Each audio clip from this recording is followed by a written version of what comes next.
Welcome to the Sustainable Region. I'm Vanessa Timmer. In today's episode, we're looking at how cycling infrastructure design choices lowers injury rates and encourages more people to ride their bikes for recreation and transportation. And with me today is UBC professor Kay Teschke. Welcome, Kay. I'm so glad to be here, Vanessa. Great. And I understand that you were part of an important study on bicycle safety. Can you give a bit of background on the Cycling in Cities research program? It's a program of research that does two things. It really focuses on infrastructure, what infrastructure motivates or deters people from cycling, and what infrastructure is safer or more dangerous for cycling. Thanks, Kay. Now let's learn how different kinds of cycling infrastructure impact injury and participation rates for bicycle riders.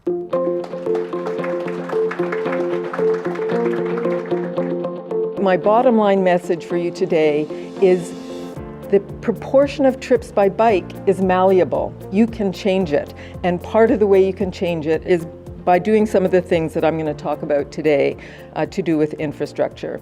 So we did two studies. The first one was an opinion survey, and it was called Cycling in Cities, which is now the name of our program of research. That study was done in Metro Vancouver, and it involved interviewing 1,400 people. And we asked them about 16 different route types, and they were shown pictures of 3 examples of each of those 16 route types, so we knew that what we were asking about was what they were visualizing when they were answering. And I should say that route type came up as the strongest possible motivator and the strongest possible deterrent, especially the safety of route type as a deterrent. The other study we did was in Vancouver City and Toronto City.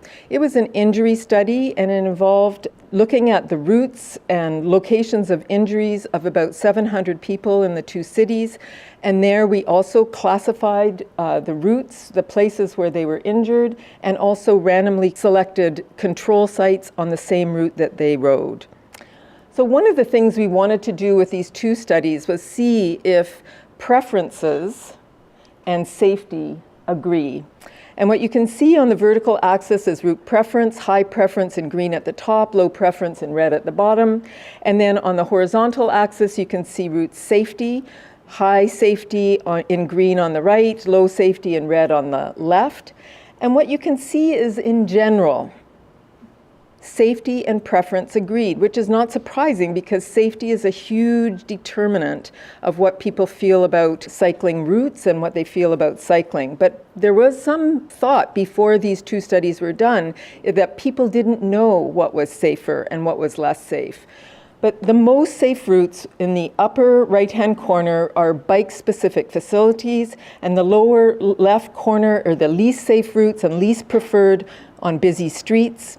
There was one group that was kind of disappointing that was very preferred, but not particularly safe, and that was multi-use paths.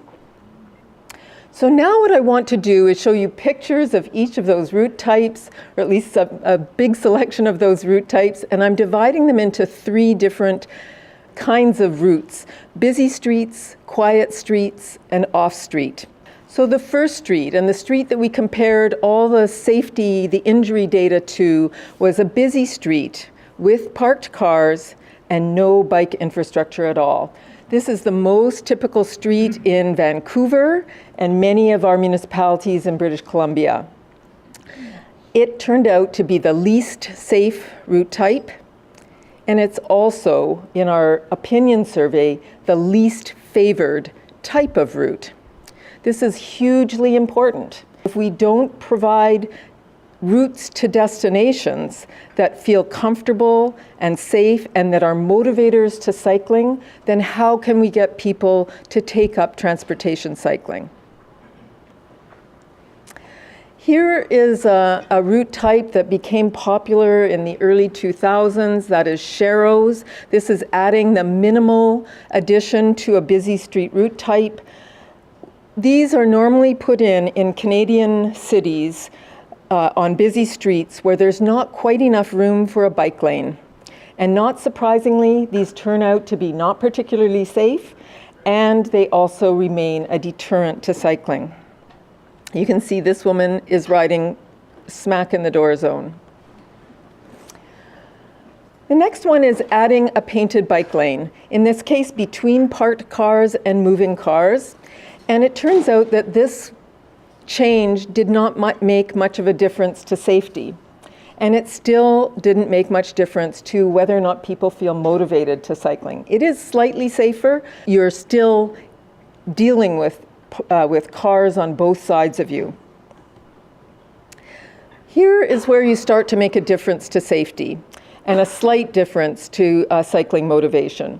Putting a bike lane between moving cars and the sidewalk, that is no car parking, that reduced injury risk by about 40%. But it was really a neutral impact on cycling. It doesn't make people feel like they want to cycle, they're not choosing this kind of route, but it's better than the others. You can see still some problems, lots of problems with cars parking in these lanes, dropping off passengers in these lanes, so still not a great route type. And I think if we asked you if you would let your children cycle there alone, many mothers and fathers would say, ugh. Busy streets with a separated bike lane, physically separated bike lane.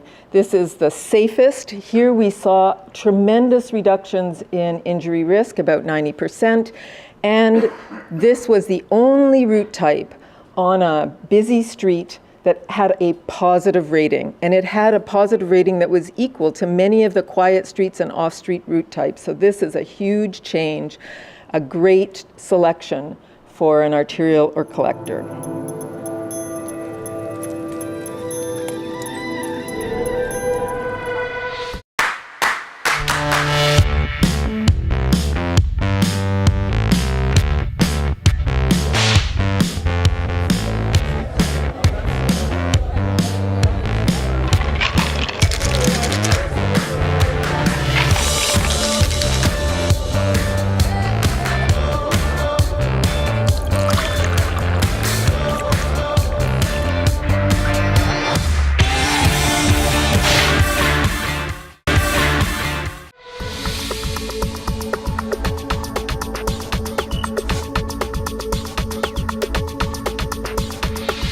Welcome back. I'm Vanessa Timmer. You've been watching Metro Vancouver's Sustainability Community Breakfast featuring Kay Teschke, UBC Professor of Population and Public Health.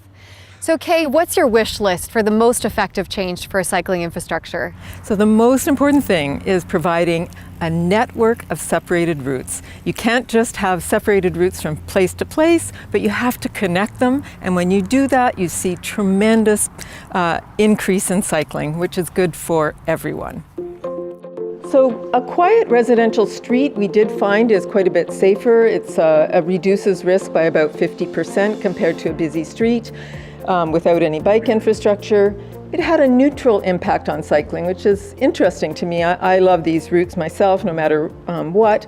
In most places, changing it to a bike route means that when you come to the intersection with a collector or an arterial, there's at least a mechanism for you to be able to cross it, a bicyclist-activated traffic signal, and that made a big difference. On quiet streets, the safest route type, now we're talking about a 70% reduction in injury risk, is a bike route with traffic diversion. And here you can see an example of traffic diversion. We called anything that reduced or completely blocked traffic turning from an arterial into the bike route, a traffic diverted street. So this made a big difference. What about off-street? These were very popular routes for bicyclists, and so let's talk about those. So sidewalks, of course, it's illegal in British Columbia for people to ride on sidewalks, except children. These turn out to be less safe. Why are they less safe? Well, there's lots of things. There's barriers, there's pedestrians, often uneven pavement. A big thing you can see in the inset on the far right side at the bottom is arriving at an intersection in the direction opposite to traffic. We found that this greatly increased injury risk. Multi-use paths were the second most popular route type in our opinion survey. People love these, but we were disappointed in our injury study to find out that they weren't as safe as many of the other route types that were more bicycle specific. Why is it? Well, I think most of our multi-use paths, not only do they mix pedestrians and cyclists, but they're designed to be interesting. They often have street furniture, posts. They're often curvy, like you can see in the inset at the top right. They have terrible sight lines, which is a bad thing when you're mixing people traveling at two very different speeds. They often don't have lights at night. So all those things mean that you have a more hazardous situation. Bike paths. Bike paths were the top preferred route type for all cyclist types. So the strongest cycling motivator, we have them in our parks, we have them along waterways. They're often linear routes, which is fantastic. They're good sort of between home and destination rides for many people. But they too were not as safe as we had hoped they would be. And again, there's a lot of variability in how these are constructed. They suffer from some of the same problems of multi-use paths, but not as badly. They are often have barriers. I love this picture. It's not from the Vancouver area, but there are plenty of examples in the metro area. Why do we have posts everywhere? Just think of kids trying to ride in between. You know what they're going to do? They're going to look at that post, and when they look at that post, they're going to hit that post. And I've ridden with kids who've done exactly that. So it's a terrible design feature. We did a subsequent analysis of what caused crashes, and on multi-use paths and bike path, obstacles are a huge source of the crash circumstances. You can see in the bottom right an example of a much better design for bike paths and pedestrian path, clear separation of the two modes of travel, excellent sight lines, nice wide pathways, and lighting at night. So to conclude, I'd like to leave you with this message. Our study, in my view, says that there are 3 route types for the 3 different scenarios that are really the ideal to choose. Busy streets, we're talking separated bike lanes or cycle tracks or protected bike lanes, all those terms have been used. That is really the only thing that's going to get a change in who goes to work or to shop by bike. On quiet streets, bike routes with traffic diversion. It can't be allowed to let tons of traffic there. It will discourage people. Off-street, bike-only paths with a lot of attention to the design features. This will be your ideal 3 route types.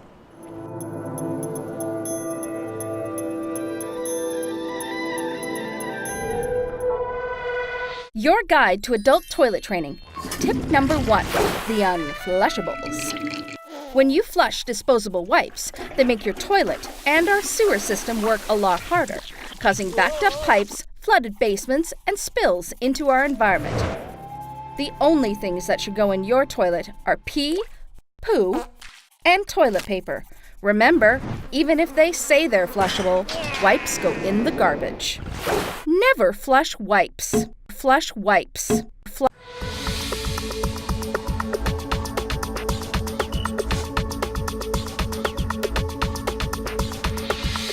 Welcome back. I'm Vanessa Timmer. You've been watching the Metro Vancouver Sustainable Community Breakfast featuring Kay Teschke, UBC Professor of Population and Public Health. So there's a lot of great information in that presentation. What would you say are the kind of key takeaways? Well, there are 3 main things. A very simple set of great designs. If it's along a busy street, then a separated bike lane, physically separated bike lane that keeps the cars away from where the cyclists are. If it's on a quiet street, it should have low traffic, it should have diversion at arterials, and it should have a way for cyclists to get across the street.